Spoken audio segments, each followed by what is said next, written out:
Sie sehen hier eine Kaminanlage, die richtig eingestellt ist. Das heißt, oben kommt kein sichtbarer Rauch heraus. Beim Nachbargebäude sehen Sie deutlich schwarzen Rauch, der herauskommt. Das heißt, die Ölheizung ist mit sehr großer Wahrscheinlichkeit nicht richtig eingestellt und hat vermutlich zu viel Öl. Wenn ein Hauswart sowas sieht, hält er es unter Beobachtung und das meldet das Ganze mit der Zeit, dass man das einstellen muss. Sie sehen hier diverse Gaskamine. Die Gaskamine sind ein ganz dünnes Rohr. Das hintere links, das ist eine richtig eingestellte Gasheizung.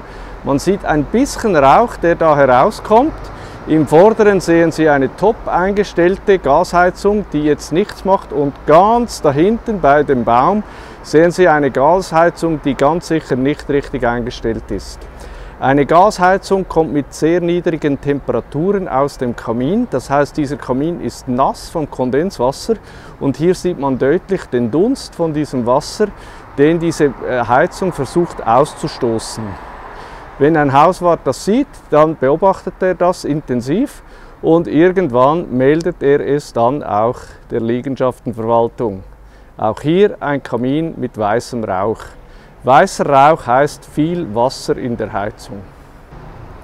Viele neue Gebäude, die hier entstanden sind, haben eine Wärmepumpenanlage und eine Wärmepumpe hat keinen Kamin. Trotzdem hat dieses neue Gebäude Kamine. Das sind vermutlich Holzheizungen, Cheminées, die ein Besitzer möchte und die man eingebaut hat, um ein bisschen schönes Feuer zu haben. Der Kamin dieser Ölheizung hat diverse Besonderheiten. Sie sehen hier diese Kleber mit Aluklebband, das ist für die Rauchgaskontrolle. Der Rauchgaskontrolleur kommt und im Betrieb setzt er da Sonden, damit er diese Rauchgaskontrolle überprüfen kann. Es hat 2 solcher Messpunkte an dieser Heizung. Zudem hat es hier eine Serviceöffnung. Der Kaminfeger klettert heute nicht mehr aufs Dach, um den Kamin zu reinigen, sondern er öffnet hier, reinigt den Kamin und muss dies auch protokollieren in einem Kaminfegerheft. Moderne Kaminanlagen haben meist ein Chromstahlrohr, deshalb, dass sie mit sehr niedrigen Temperaturen aus der Heizung hinausgehen und Kondenswasser an den Wänden herunterfällt. Dieses Wasser ist stark säurehaltig und wird in einer Neutralisationsbox neutralisiert.